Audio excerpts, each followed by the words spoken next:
Je suis Point Assemian, chef du village d'Akakuro, sous préfecture d'Adjouan.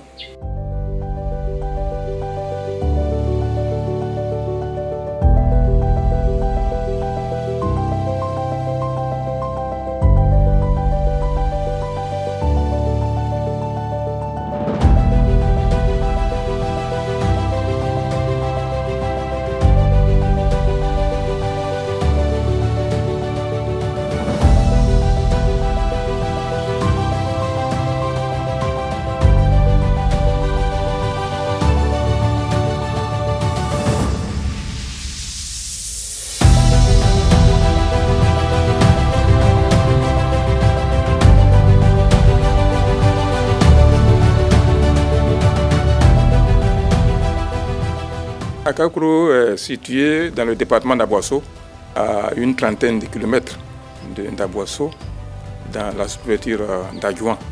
Son nom tient du fait que le fondateur s'appelle Bilé Aka. Akakuro, ça veut dire village de Aka.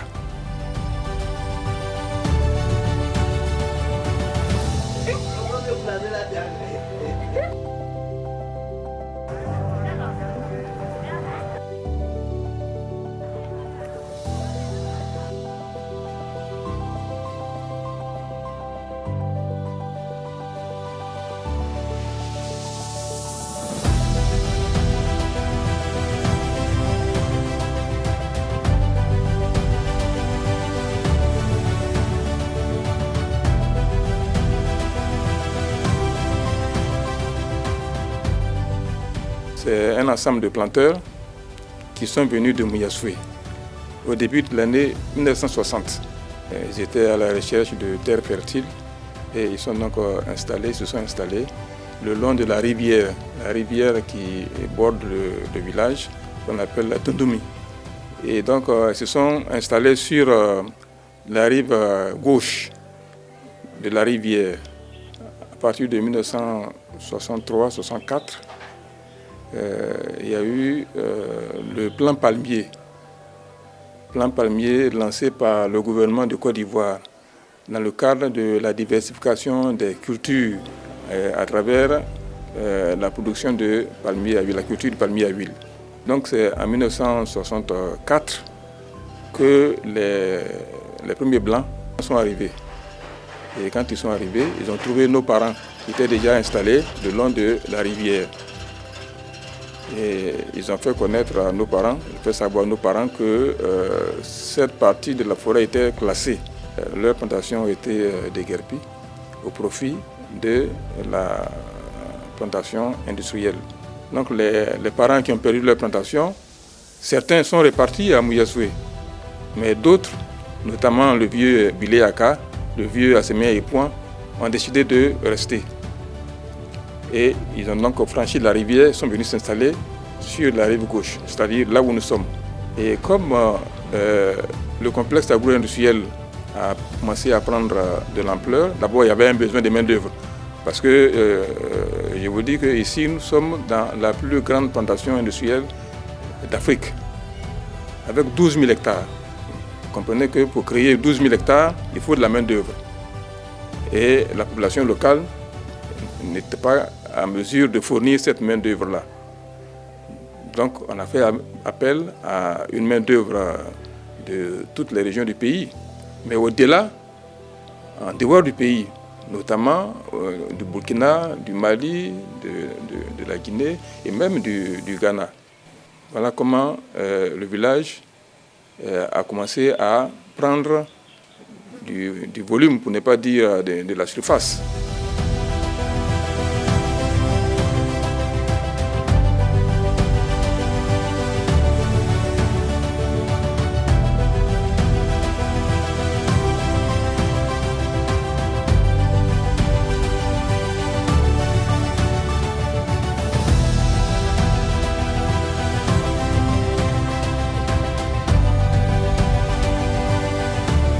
Village qui est l'un des plus récents de la région, puisque par rapport aux villages comme Eboué, comme Mouyassoué, comme Maféré, c'est le village le plus récent. Mais aujourd'hui, le village compte plus de 8000 âmes à cause justement de l'immigration. c'est-à-dire des gens qui sont venus d'ailleurs. Il y en a qui sont des travailleurs de PAMSI, de la Soie des Palmes, parce qu'il fallait que j'y précise. Au départ, c'était la Soie des Palmes, c'était une société d'État. Et c'est à partir des années 96 que la société a été privatisée.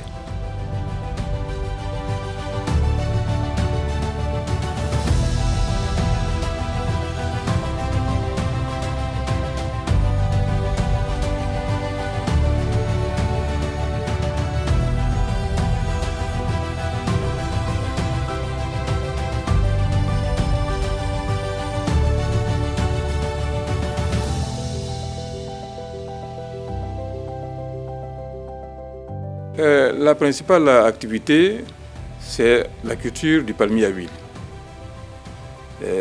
Auparavant, avant 1960, c'était une zone, jusqu'au milieu même des années 70, c'était une zone de culture du café et du cacao. Et avec l'avènement de la culture du palmier, les populations se sont rendues compte que c'était une culture qui était beaucoup rentable.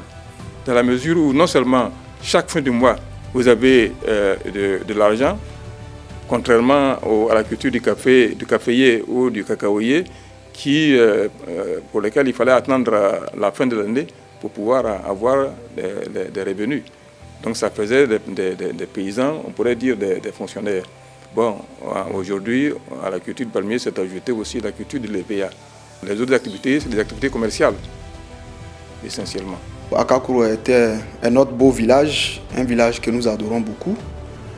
Mais nous participons également au développement de ce village depuis un certain nombre d'années sur tous les secteurs. Le village que vous découvrez aujourd'hui est entouré de 7 grandes localités, notamment de Kongodja, de Mabere, de Tuntumi, de Soinkro, de Seydou-Kro, de Siaka-Kro, de Diakité-Kro, jusqu'à vraiment Noumoukro. Tout ça sont des localités qui entourent Akakro. Mais je tenais à dire merci au grand frère Ido Adama qui travaille bien sûr avec la politique du président Alassane Ouattara aujourd'hui, qui fait qu'aujourd'hui, la plupart de toutes ces localités, il y a de l'eau potable, il y a des robinets Sodeci qui coulent partout dans ces localités. Mais il faut dire que la majorité des villageois sont des planteurs, des hommes d'affaires. À travers la PAMSI aujourd'hui, beaucoup d'opportunités se présentent. Et moi, particulièrement, je suis dans le BTP parce que la PAMSI est là. La PAMSI faisait quand même beaucoup de routes et nous nous sommes engagés dans ce sens. Mais il y a plein d'opportunités. Akakuro, je peux dire, n'est plus un village. Akakuro est plutôt ressemble à une ville. Une ville où il y a toutes les communautés. Toutes les communautés et tous ceux qui viennent à Akakuro arrivent à s'en sortir. À Akakuro, tu ne peux pas te lever matin jusqu'au soir et ne pas avoir au moins 2 000, 5 000 francs, à moins que tu ne refuses de travailler.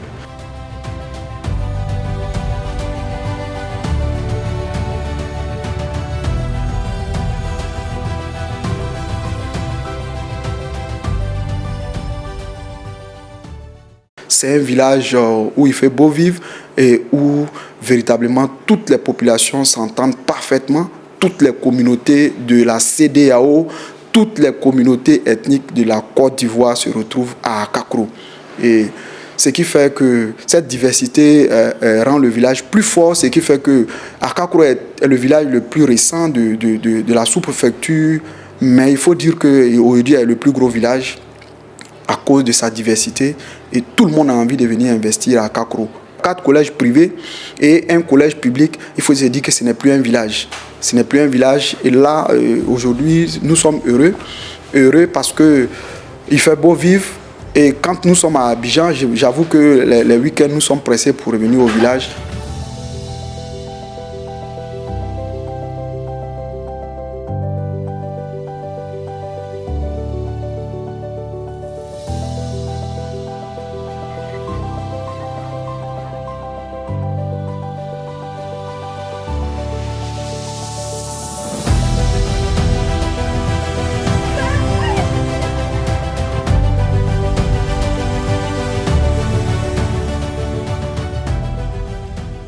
On appelle ça une brigade de gendarmerie.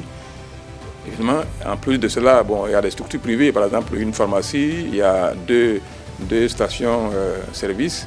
Le seul problème, c'est que nos rues ne sont pas bitumées.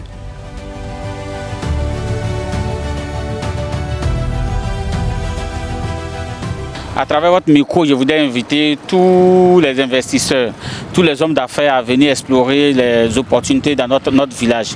Akako, de par sa situation géographique dans la sous-préfecture d'Adjouan, est le plus gros village. Et puis en termes d'opportunités, c'est le village qui regorge beaucoup d'opportunités touristiques et tant culturelles.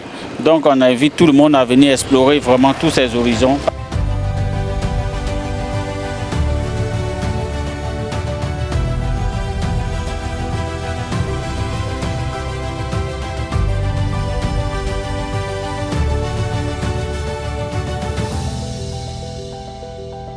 Nous avons véritablement besoin de routes, notamment le petit tronçon qui va du goudron, n'est-ce pas, au village, qui fait à peine 2 km.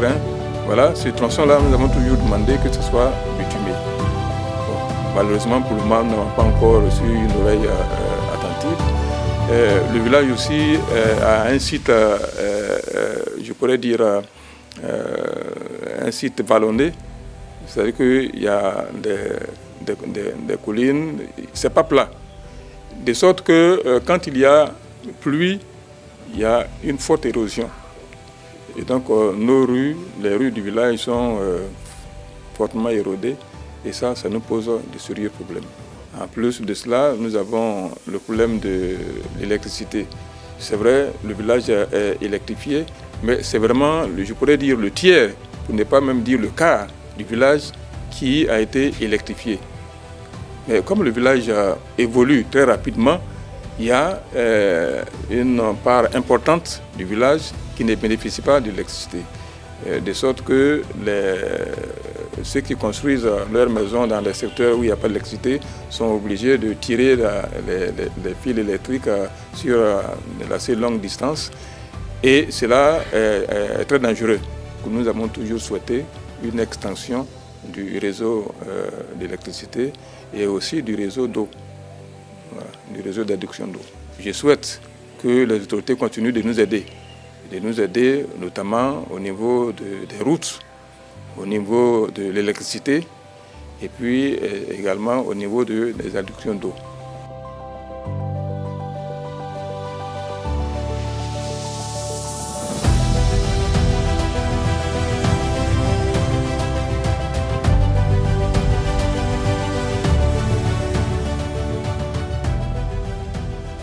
Ce village se développe d'année à année. Quand vous venez en 2024 à Akakro, si en 2025, fin 2025, vous revenez, mais vous allez trouver une touche particulière. C'est ce qui fait la diversité, c'est ce qui fait le beau vivre, le vivre ensemble de ce village.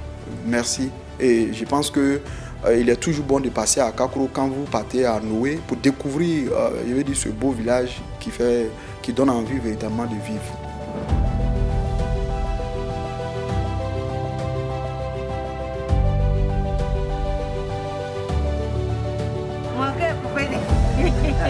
Moi, c'est les enfants qui arrêtent.